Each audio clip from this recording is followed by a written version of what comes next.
이제 우리가 오늘 고난 주간을 맞이해서 우리 누가복음의 말씀을 잠깐 보려고 합니다. 우리가 이 말씀을 통해서 기독교의 사실 가장 핵심적인 그런 어떤 상징이라고 할 수 있는 십자가에 대해 우리가 좀 생각하는 시간을 갖도록 하겠습니다. 제가 저번에도 한번 말씀드렸지만은 저는 이 십자가라는 이미지를 떠올릴 때 가장 기억에 남는 그 십자가의 모형, 십자가의 장면이라고 한다면 미션이라는 그 영화의 마지막에 이제 미션의 주인공이 두 명이잖아요. 한 명은 신부고 한 명은 이제 그 드니로 로버트 뭐죠? 이름이 그 사람이 이제 연기했던 그 사람은 이제 무력으로 이 원주민들을 보호하고 지키려고 했고, 이 사람은 이제 신부는 무저항으로 해서 그 믿음을 증명하려고 했던 그런 장면인데, 마지막에 신부가 그 십자가를 들고 이제 그 원주민들과 함께 행진을 하죠. 그때 이제 총탄에 맞아서 쓰러지면서 그 십자가가 부러집니다. 그러면서 이제 그 신부가 총에 맞아 쓰러져서 이제 서로 바라보고 있는 그런 어떤 장면, 그 장면이 저는 십자가를 떠올리면 가장 기억에 남는 장면이라고 볼 수 있습니다. 제가 좋아하는 찬양 가운데서 찬송가 만왕의 왕 내 주께서 왜 고초당하셨나, 그 찬송가의 제일 마지막 후렴부에 보면 십자가 내가 처음 볼 때에 나의 마음에 큰 고통 사라져 라는 그런 가사가 나오죠. 우리가 십자가를 떠올리면서 그 십자가가 분명히 그리스도께서 고통을 당하시고 우리도 십자가를 지고 나를 따르라 하신 주님의 말씀대로 주님을 따라갈 때에 그 십자가가 분명히 편안하고 안락한 것은 아닙니다. 고통이고 괴로움이고 무거운 짐일 수 있고 희생과 헌신이 동반된 그런 것이 바로 십자가의 의미 아니겠습니까? 그럼에도 불구하고 그 십자가가 나의 고통을 사라지게 하고 기쁨이 되게 하는, 그것이 바로 기독교가 말하는 십자가의 비밀이라는 거예요. 이것을 우리가 오늘 한번 생각해 보자는 겁니다. 어떻게 십자가는 고통이고 죽음이고 그리스도께서 우리에게 보여주신 대로 분명히 희생과 헌신, 중보의 삶인 그런 주님의 그 가르침인데, 그런데 그 십자가를 통해서 우리가 그 십자가를 함께 지고 따라가는 그 십자가를 통해서 우리가 오히려 마음의 큰 고통이 사라지고 기쁨이 임하게 되는가 하는 것을 우리가 함께 본문 말씀을 통해서 생각해 보려고 합니다. 기독교 하면 십자가가 떠오르잖아요. 그죠? 기독교의 상징이 왜 부활을 의미하는 빈무덤이라든가 예수님의 시신을 쌌던 세마포라든가 이런 것이, 성경이라든가 이런 것이 되지 않고 기독교 그러면 왜 십자가 그 상징이 되었을까요? 그것은 주님께서 가르치고자 했던 삶의 가장 핵심이 바로 십자가이고, 지금 오늘날 그리스도의 삶을 따르려는 모든 성도들의 삶, 그것이 바로 십자가의 삶이라는 것을 우리에게 가르쳐주기 위해서예요. 여러분, 그러면 이 십자가가 도대체 성도들에게 어떤 의미입니까?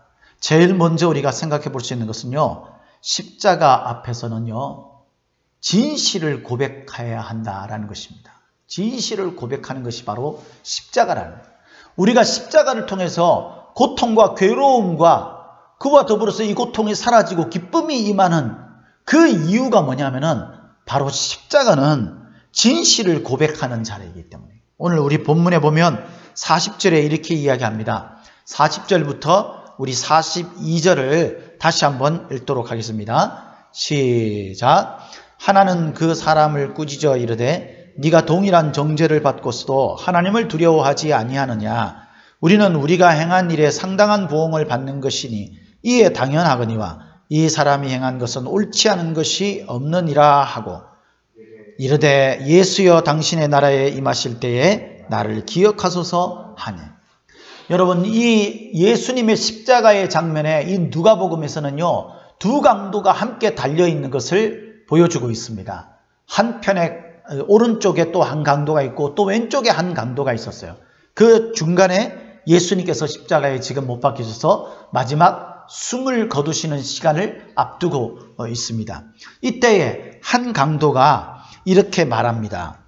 예수님을 향해서 비방하면서 네가 그리스도가 아니냐, 너와 우리를 구원하라 라고 그렇게, 이 말이 어떤 의미인지 모르겠습니다만 제가 말씀을 준비한 어떤 주석에 보니까요, 이 강도가 이 소위 말해서 자기 중심적인 생각에 사로잡혀 있었기 때문에 이 이야기를 했다, 이렇게 말하는 분이 있더라고요.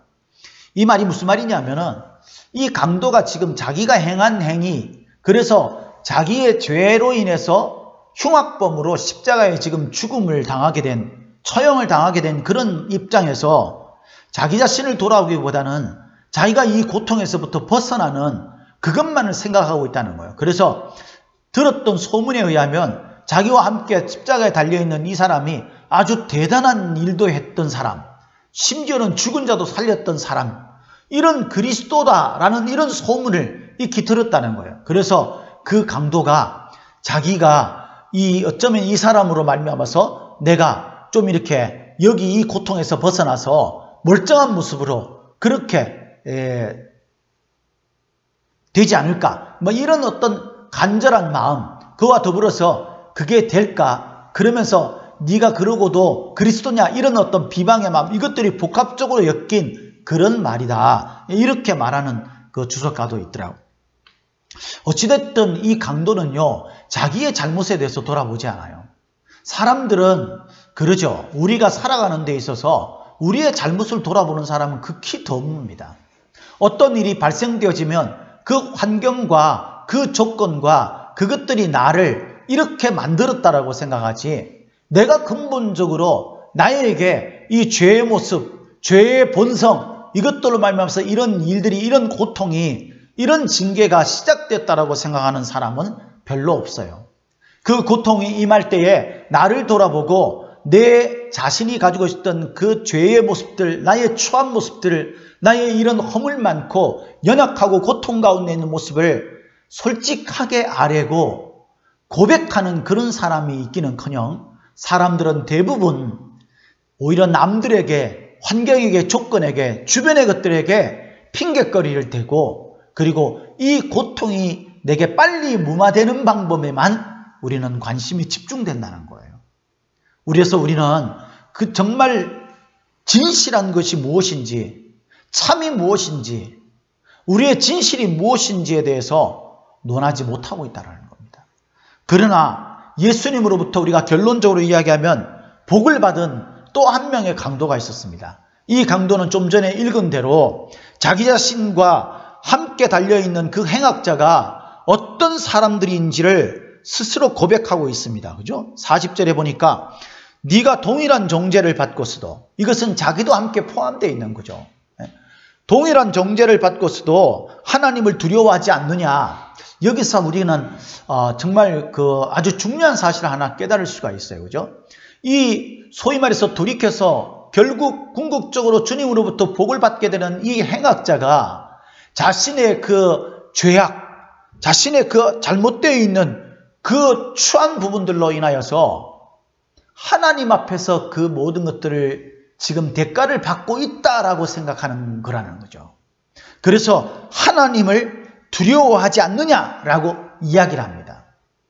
우리가 내 자신이 진실을 말하지 않는다 할지라도, 내 자신이 스스로 내 죄의 모습들이나 나의 죄로 말미암아서 비롯된 모든 일들에 대해서 우리가 조명하지 않고 생각하지 않고 고백하지 않는다 할지라도 하나님은 다 아십니다.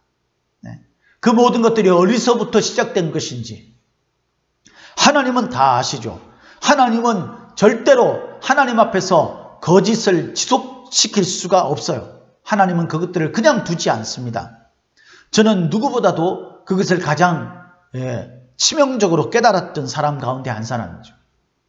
하나님은요, 우리 마음속에 있는 것들을 낱낱이 아시고 필요에 따라서는 우리가 정말 많은 사람들 앞에서 수치를 당하도록 그 모든 거짓된 것들을 들춰낼 수 있는 분이라는, 공개할 수 있는 분이라는 사실을 알고 우리가 그 하나님 앞에서 두려운 마음을 가지고요, 우리의 진실한 모습을, 우리 그것이 추하고 악한 것일지라도 하나님 앞에 진실한 모습을 고백하는 자, 그 사람이 바로 십자가를 바로 알고 있는 사람, 십자가 앞에서는 그렇게 진실을 고백하는 자가 되어야 되는 거예요. 그래서 사도 바울은요, 로마서 14장 11절 말씀에 이렇게 말합니다. 주께서 가라사대 내가 살았노니 모든 무릎이 내게 꿇을 것이요 모든 혀가 하나님께 자백하리라 하였느니라. 모든 혀가요, 하나님 앞에 자백하게 돼 있어요. 그리스도께서는 십자가에 죽으셨지만 말씀하신 대로 3일 만에 부활하셨습니다. 그래서 주님께서는 지금도 여전히 살아계셔서 심판주로 계세요. 그 하나님 앞에 누구든지 모든 혀가 자백하고 고백하는 날이 오게 될 것입니다. 지금 고백하지 않는다 할지라도 나중에 고백하게 되면 그때는 돌이킬 수가 없어요. 차라리 지금 하나님 앞에 때로는 야단도 맞고 징계도 맞을 수 있을지 모르지만 지금 고백하는 것이 중요한 것입니다. 그래서 회개가 우리를 살리는 거예요. 요한일서 1장 9절 말씀에 우리가 너무나 잘 아는 말씀이 있지 않습니까? 만일 우리가 우리 죄를 뭐하면? 자백하면, 우리의 죄를 고백하면 저는 미쁘시고 의로우사 우리 죄를 사하시며 모든 불의에서 우리를 깨끗게 하실 것이요. 우리가 지금 우리에게 있는 치명적인 죄악, 숨겨진 그 모든 죄악들을 주님께 고백하면요, 지금 주님께서는 우리의 죄를 사해 주시고 우리를 의롭다 칭해 주시며 구원해 주시고 모든 불의에서 우리를 깨끗게 하신다고 약속하고 있는 거예요. 그런데 마지막 심판날에 하나님 앞에서 모든 혀가 고백할 그때 우리가 우리의 죄를 고백할 때가 오는데 그때는 소용이 없다라는 것입니다. 사랑하는 성도 여러분, 십자가는 한마디로 회개의 자리예요. 우리 자신들을 진실하게 고백하고 나아가는 그런 한 주간이 되시기를 예수님의 이름으로 축복합니다. 두 번째는 십자가는 어떤 의미입니까? 그리스도인들이 십자가를 어떤 자리라고 생각합니까? 어떻게 십자가의 의미를 생각해야 합니까? 십자가는 바로 돌이킴의 자리입니다. 돌아서야 된다는 거예요. 십자가 앞에서는 우리가 돌아서야 되는 거예요. 네. 우리 40절 읽었지만 다시 한 번 더 읽도록 하겠습니다. 40절 같이 한 목소리 읽겠습니다. 시작. 하나는 그 사람을 꾸짖어 이르되 네가 동일한 정죄를 받고서도 하나님을 두려워하지 아니하느냐. 아멘. 42절을 이어서 읽겠습니다. 시작. 이르되 예수여 당신의 나라에 임하실 때에 나를 기억하소서 하네. 맞습니다. 한편의 강도가 그 행악을 버리지 못하고 예수님을 조롱하면서 자신의 안일만, 자신의 고통을 해결하는 것만 집중하며 생각했던 그 사람과는 달리 또 한 명의 행악자는 자신이 얼마나 초한 죄인지를 알았어요. 그래서 자기 자신이 하나님 앞에서 참으로 두려운 마음을 가지고 내가 이런 정죄를 받는 것이 마땅하다, 이렇게 진실한 고백을 합니다. 그것으로 이 사람은 그치지 않습니다. 이 사람은 예수님이 누군지를 올바르게 바라보고 그 예수 그리스도를 통해서 내가 진실로 원하는 것이 무엇인가를 고백합니다. 여기에서 이 회개하고 돌이키고 자기의 죄에 솔직하게 고백한 이 행악자가 예수님께 바라고 원했던 것은요, 이 고통으로부터 나를 살려주십시오라고 말하지 않는다는 거예요. 우리가 이 42절에서 이 행악자였던 이 사람이 돌이켜 예수님을 향해서 말했던 것이 뭐냐면 당신의 나라에 임하실 때에 나를 기억해 달라는 것입니다. 하나님의 은혜와 긍휼을 구하는 것을 말했다는 거예요. 현실의 고통의 문제를 해결하고 자신이 이제 잘 살 수 있도록 그렇게 말하는 것을 말하지 않았어요. 이 강도는요, 오직 하나님의 은혜와 긍휼만 있고 그 은혜와 긍휼만 있으면 지금 이 세상에서는 자신이 정죄를 받아서 자신이 저지른 죄악의 대가를 받지만 결국 하나님 앞에서 구원을 받아 하나님 나라에 이르게 될 것이라는 희망과 소망을 가지게 되는 겁니다. 돌이킴이라는 것은 바로 그런 것입니다. 돌이킴은 그저 우리가 우리의 죄를 깨닫고 그것에서 비탄에 잠겨 있는 것만을 의미하는 것이 아닙니다. 여러분 잘 아셔야 되는 게 선택을 잘해야 돼요. 선택을. 우리가 항상 선택을 잘못해서요, 우리가 그 선택의 결과, 그 대가를 얻지 않습니까? 길을 잘 선택해야 이중고생을 하지 않습니다. 사람은 인생에 있어서 선택의 기로에 서는 경우가 거의 대부분입니다. 우리의 믿음의 삶도요, 선택의 연속이에요. 우리가 어떤 선택을 하느냐에 따라서 우리의 믿음의 고백이 되어지는 겁니다. 오늘 이제 이렇게 온라인 예배를 드립니다. 어떤 사람은 내가 하나님 앞에 믿음을 가지고 예배를 드려야지 라는 생각을 가지고 이 온라인 예배에 들어와서 예배를 드리려는 선택을 합니다. 그러나 오늘 보니까 미세먼지도 없어요. 어제는 미세먼지가 많았는데 오늘 미세먼지도 없고 날씨도 매우 좋습니다. 화창하고 그냥 봄날 꽃들도 이제 피어 있고, 그래서 여러분 우리가 보지 않지 않습니까? 이 교회에 나와서 서로 얼굴을 대하는 보는 게 아니에요. 옳지, 이 기회에다 내가 뭐 오늘 아니면 예배를 드릴 기회가 없나? 예배는 얼마든지 드릴 수 있잖아. 이런 생각을 가지고 우리가 나들이를 선택하는 그 선택입니다. 그러나 이 선택에 의해서 우리가 믿음에 대한 그런 선택을 했고 믿음에 대한 결과를 얻느냐, 그러지 않는 선택을 하며 그러지 않은 결과를 얻느냐가 결정되는 거예요. 우리가 하나님으로부터 메시지를 듣고 주님 앞에 우리가 우리 자신을 돌아보면서 우리의 죄악을 깨닫게 되는 그런 하나님의 은혜가 있었습니다. 그때 우리가 선택을 해야 합니다. 이제 내가 이 죄의 모습을 청산하고 주님께서 내게 주신 십자가를 지고 이 십자가를 바라보고 주님께서 너도 네 십자가를 지고 나를 따르라 하신 그 말씀대로 내가 내 십자가를 지고 주님을 따라가야 되겠다라는 결단, 그 선택을 해야 되는 거예요. 더 이상 우리가 예수님을 믿는다고 하면서 세상 사람들과 똑같이 세상 사람들이 좋아하는 쪽으로, 세상 사람들이 원하는 쪽으로 선택하지 마시길 바랍니다. 그곳에서 돌이켜서 우리가 하나님이 기뻐하시고 하나님이 원하시는 선택을 해야 합니다. 매일매일 믿음의 선택을 할 수 있기를 바라요. 돌이킴의 선택을 할 수 있기를 바랍니다. 이사야서 56장 4절에서 5절 말씀에 보면 이런 말씀이 나옵니다. 여호와께서 이같이 말씀하시기를 나의 안식일을 지키며 나의 기뻐하는 일을 선택하며 나의 언약을 굳게 잡는 자들에겐 내가 내 집에서 내 성 안에서 자녀보다 나은 기념물과 이름을 주며 영영한 이름을 주어 끊이지 않게 할 것이며. 사랑하는 성도 여러분, 우리가 주님 앞에 복을 받는 것은 어떤 것입니까? 우리가 십자가 앞에서 자신을 돌아보고 그 자신의 죄악을 주님 앞에 진실하게 고백하면서 이제 주님께서 원하시는, 주님이 기뻐하시는 것이 무엇일까에 대한 선택을 매 순간 하는 거예요. 주일날 선택하는 것은 당연한 것입니다. 그렇죠? 여러분, 매일 하나님 앞에 새벽 기도를 드리고 금요 기도회를 드리고 우리가 신앙의 어떤 일들에 대한 선택을 하는 것, 매일매일 우리가 그런 선택을 올바르게 해야 되는 겁니다. 세상 사람들, 내가 이전에 행했던 그 길로부터 돌이키는 선택을 하시기를 바랍니다. 십자가 앞에서는 언제나 선택을 해야 합니다. 빌라도도, 가룟 유다도, 제자들도 자신들이 겪는 그 환경 속에서 중요한 선택을 해야 했습니다. 베드로는 비록 한 번의 실패가 있었지만은 결과적으로 바른 선택을 했기 때문에 위대한 사도가 됐습니다.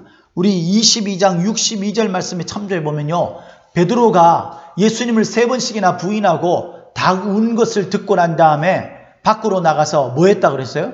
심히 통곡하면서 울었다 그랬어요. 통곡하면서 울었어요. 그 울음이 무슨 의미일까요, 여러분?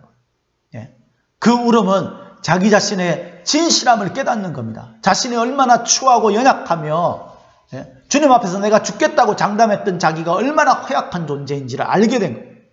그리고 그는 돌이켜서 떠나지 않고 성령이 임할 때까지 제자들과 함께 있었습니다. 예수님이 십자가에 못 박혀 죽고 난 다음에 무덤에 묻혔을 때에, 그때에 안식일 날 요한과 함께 그 무덤에 갔던 자가 바로 베드로예요. 그는 주님 곁을 떠나지 않겠다는 선택을 하게 됩니다. 그리고 그는 위대한 믿음의 사도가 되었습니다. 빌라도는 어땠습니까? 빌라도의 말씀을 읽어보면요, 우리가 23장에 읽어보면 빌라도가 끊임없이 예수님의 죄가 없구나라는 것을 고백해요. 말하는 장면들이 나와요. 이 예수님이 죄가 없다. 내가 볼 때는 예수의 죄가 없다. 이게 23장에 보면 4절에도 나오고요. 16절인가요? 뭐 거기에도 나오고 10몇 절에도 나오고요. 또 22절에도 나옵니다. 빌라도가 세 번째 말하되 이 사람이 무슨 악한 일을 하였느냐? 나는 그에게서 죽을 죄를 찾지 못했다. 라고 이렇게 빌라도는 분명히 사실이 뭔지를 알았어요. 그 사실에 대해서 고백을 했어요. 그런데 그는 돌이키지 않았어요. 돌이키지 않았습니다. 세상 사람들이 원하는 길로 갔어요. 그는 선택을 잘못함으로 말미암아서 오늘날까지 예수를 핍박한 그런 하나님 앞에 저주받은 인물로 등장하고 있는 것입니다.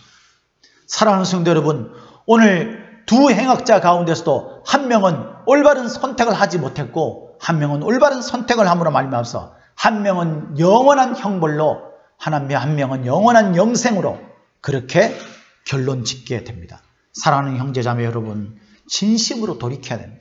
하나님이 기억하는 자리로 하나님의 나라로 돌이켜야 되는 거예요. 잠언서 1장 23절에 이렇게 말하죠. 나의 책망을 듣고 돌이키라. 보라, 내가 나의 신을 너희에게 부어주며 나의 말을 너희에게 보이리라. 돌이키는 자에게는 성령을 부어주시고 돌이키는 자에게는 하나님의 말씀으로 가르치겠다고 약속하고 있는 겁니다. 할렐루야. 돌이켜서요, 주님의 말씀을 듣고 주님의 말씀대로 은혜를 받고 복을 받을 때, 그때 하나님 안에서 십자가가 고통이 아니라 오히려 고통을 잊어버리고 기쁨을 회복하는 은혜가 되는 줄 믿으시기를 예수님의 이름으로 축복합니다. 세 번째, 마지막 세 번째, 십자가는 어떤 의미이고 십자가 앞에서는 어떤 자리가 되는 것입니까? 그것은 바로 은혜를 받고 누릴 수 있는 자리가 됩니다. 십자가 앞에서는 은혜를 받고 누릴 수 있는 자리. 하나님이 우리를 사랑하셔서 그 사랑을 확증하여 보여주신 자리가 바로 십자가 아닙니까? 그죠? 로마서 5장 8절에 우리가 너무 잘 아는 말씀이 나오잖아요. 5장 8절 이렇게 기록되어 있습니다. 우리가 아직 죄인 되었을 때에 그리스도께서 우리를 위하여 죽으심으로 하나님께서 우리에게 대한 자기의 사랑을 확증하셨느니라. 할렐루야. 주님께서 우리를 위해서 십자가에 죽으신 것은요, 아직까지 우리를 놓지 않으시는, 우리가 하나님을 원수처럼 외면하고 있을 때에도 주님은 원수 같은 우리를 향해서 오히려 그 사랑을 보여주시고 확증하는 자리를 마련해 주신 것이 바로 그리스도께서 우리를 위해 십자가에 피 흘려 죽으신 십자가의 자리예요. 그 십자가 앞에서 우리가 주님의 은혜를 느낄 수 있는 것입니다. 주님의 사랑을 깨달을 수 있는 거예요. 우리가 27절, 28절에 보면요, 이런 말씀이 나와요. 27절, 28절을 같이 한 목소리로 읽도록 하겠습니다. 시작. 또 백성과 및 그를 위하여 가슴을 치며 슬피 우는 여자의 큰 무리가 따라오는지라. 예수께서 돌이켜 그들을 향하여 이르시되 예루살렘의 딸들아, 나를 위하여 울지 말고 너희와 너희 자녀를 위하여 울라.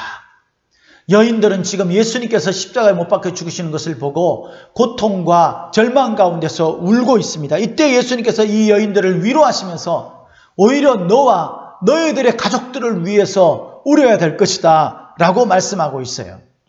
왜냐하면 그들에게 훨씬 더 심각한 영원한 형벌이 앞에 준비되어 있기 때문에 이제 너희들이 울어야 될 것은 바로 너희 자신과 너희 가족들 때문이다 라고 말하고 있습니다. 주님은 이들을 구원하시는 일들에 관심을 가지고 있습니다. 예수님이 십자가에 못 박혀 지금 자신의 생명이 죽음 가운데 있지만은 예수님의 관심은 오직 이들이 구원받는 것, 이들을 위로하고 이들을 구원하는 것이 바로 십자가의 은혜의 자리예요. 우리가 십자가 앞에 있을 때, 그때 십자가를 묵상할 때, 십자가를 마음속에 우선순위로 담고 있을 때 주님의 크신 우리의 눈에 눈물을 닦아주시는 위로와 우리를 구원하시려는 그 주님의 애달픈 마음들을 깨닫게 되는 겁니다. 십자가는 하나님의 아들을 십자가에 못 박고 있는 어리석은 죄인들을 향한 용서를 구하는 은혜의 자리예요. 우리 말씀을 보겠습니다. 34절 말씀 보십시오. 34절에 보면 이렇게 되어 있어요. 같이 한 목소리 읽도록 하겠습니다. 시작. 이에 예수께서 이르시되 아버지 저들을 사하여 주옵소서 자기들이 하는 것을 알지 못함이니이다 하시더라. 사랑하는 성도 여러분, 예수님은 자신을 십자가에 못 박으며 채찍질하고 머리에 가시면류관을 씌우고 침을 뱉고 뺨을 때리고 자신을 팔아넘기고 이랬던 조롱했던 그 무리들을 향해서 오히려 하나님 앞에 저들의 죄를 용서해달라는 기도를 하고 있습니다. 사람들은요, 잘 알면서도 저지르는 죄도 있어요. 의도적인 죄악들이 있습니다. 이런 죄는요, 주님께서 용서하지 않으세요. 이렇게 먼저 용서하려고 하지 않습니다. 이것들은 주님께서 야단을 치시고 그리고 그것을 깨닫고 회개하고 돌이킬 때 용서가 있어요. 근데 여러분, 저나 여러분들은 다 연약한 자들 아닙니까? 허물이 많은 자들 아닙니까? 마음의 결심도 하고 내가 이러지 말아야지 그러는데 우리의 의지도 약하고요. 그래서 우리는 또 넘어지게 됩니다. 몰라서 넘어지고 알고는 있지만 우리가 연약해서 넘어져요. 이것은요, 우리가 깊이 생각하지 않고 알면서 저지르는 죄와 다른 문제예요. 우리가 알지만 그래서 내가 이러면 안 되는데 라는 마음의 생각도 가지고 있지만 그런 의지도 발휘하지만 때때로 우리는 똑같은 죄에 걸려 넘어질 때가 있죠. 그때 여러분, 주님께서는 우리의 허물과 우리의 그 연약함을 아세요. 그래서 이런 자들에게는 우리가 먼저 주님 앞에 회개하지 않는 가운데서도 우리를 위해 중보하시는 주님의 사랑의 손길을, 주님께서 먼저 손을 내미시는 그런 사랑의 손길을 깨달을 수 있게 되는 겁니다. 연약하고 부족해서 오늘도 넘어지고 쓰러지고 있습니까? 우리의 마음에 수많은 상처를 인해서 고통받고 있습니까? 걱정하지 마십시오. 주님께서 우리를 위해 중보하시고 우리를 구원하시려고 우리를 향해서 손을 내밀고 계시다는 사실을 잊지 마시고 그 주님께서 내민 손을 굳게 잡고 주님으로 나아가 십자가 앞에서 돌이켜야 되는 그런 놀라운 은혜가 있기를 예수님의 이름으로 축복합니다. 사랑하는 성도 여러분, 십자가는 행악자들의 돌이킴을 인정하시고 어떤 조건과 자격도 묻지 않으시고 그저 구원을 일방적으로 선포하시는 은혜의 자리입니다.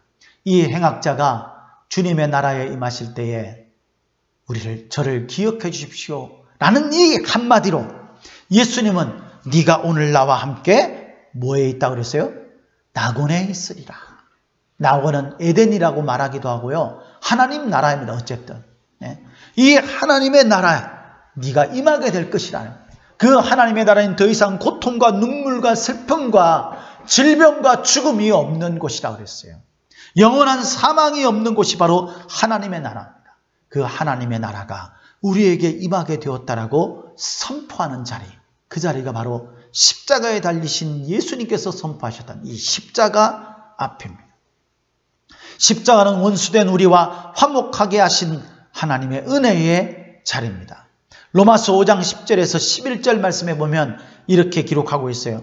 우리가 원수되었을 때에 그의 아들의 죽으심으로 말미암아 하나님과 화목하게 되었은즉 화목하게 된 자로서는 더욱 그의 살아나심으로 말미암아 구원을 받을 것이니라. 그뿐 아니라 이제 우리로 화목하게 하신 우리 주 예수 그리스도로 말미암아 하나님 안에서 또한 즐거워하느니라.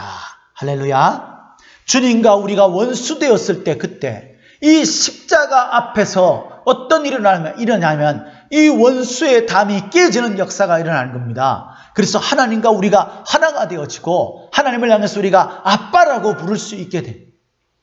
주님은 우리를 향해서 그래 내 사랑하는 아들아, 내 사랑하는 딸아 라고 품에 품어주시고 우리를 보호하시고 지켜주시고 우리의 얘기를 들어주시고 우리를 도와주시는 은혜를 베풀어 주시는 그 자리가 바로 십자가 앞에서 이루어지는 자리. 두 날개 교회로 유명한 김성곤 목사님의 제자의 삶이라는 책에 보면 이런 글이 있습니다. 내가 어떻게 예수 그리스도를 믿게 되었는가를 감증하는 것은 자신의 신앙의 중요한 부분이다. 하나님은 내가 하나님께 받은 은혜를 다른 사람들과 함께 나누기를 원하신다. 하나님은요, 우리가 은혜 받은 것을 사람들과 함께 나누기를 원해요. 근데 여러분, 우리가 은혜가 없는 사람이 어떻게 은혜를 나눌 수 있겠어요? 그러니까 우리가 전도도 못하고 주변 사람들에게 예수님을 증거도 못하고 우리 교회를 소개도 못하는 겁니다. 왜? 은혜가 없으니까. 이 은혜는 어떻게 우리에게 회복될 수 있습니까? 십자가 앞에서. 십자가 앞에서. 십자가 앞에서 회복되는 거예요. 십자가에 나를 위해서 피 흘려 죽으시며 나의 연약을 도우시고 영원한 죄의 형벌로 죽어야 할 나를 구원해 주신 주님의 은혜가 내 마음속에 느껴지고 깨달아질 때, 그때 우리가 하나님의 은혜가 느껴지게 되고 주님의 은혜를 주변 사람들에게 말하지 않고서는 견딜 수 없게 됩니다. 주님의 은혜를 깨달은 사람들은 물동이를 던져두고 사람들이 말하지 말라고 그래도 그들에게 말할 수밖에 없는 그런 사람들이 됐지 않습니까? 저와 여러분들에게 십자가 앞에서 은혜가 회복되기를 예수님의 이름으로 축복합니다. 그래서 우리의 은혜를 고백하며 살아가는 저희들이 되기를 바라요. 사랑하는 성도 여러분, 십자가 아래로 나가십시오. 십자가 앞에 서십시오. 우리가 신앙생활을 하는 것은 어떤 의무를 행하기 위해서가 아닙니다. 우리의 의무를 행하는 것은요, 우리에게 먼저 십자가 앞에서의 은혜가 회복되어질 때, 그때 그 의무는 자발적이고도 즐거움과 기쁨으로 이루어지게 되는 거죠. 십자가는 우리의 모든 것을 살아계신 하나님 아버지께 고백하는 자리이고, 십자가는 우리의 삶을 통해 변하지 않는 진리를 향한 선택, 그리고 그 선택을 향해서 죄로부터, 잘못된 것으로부터 돌이키는 자리이고, 그 십자가는 나를 향하신 주님의 은혜의 선포의 자리라는 사실을 우리가 깊이 깨닫고 십자가 앞으로 나아가기를 바랍니다. 과거에 우리 교회에서 함께 읽고 함께 그 책을 가지고 나누기도 했었던 리차드 포스터 목사님의 영적 훈련과 성장, 그 책에 보면 이런 글이 있습니다. 부활하신 그리스도께서는 우리들을 섬김에 참여하라고 하신다. 마음 깊숙한 곳에서 흘러나오는 그런 사역은 생명과 기쁨과 평안이다. 구원의 증거는 뭡니까?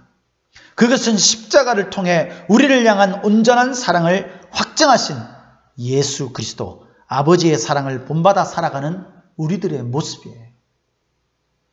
우리들의 모습. 그것이 바로 구원의 증거예요.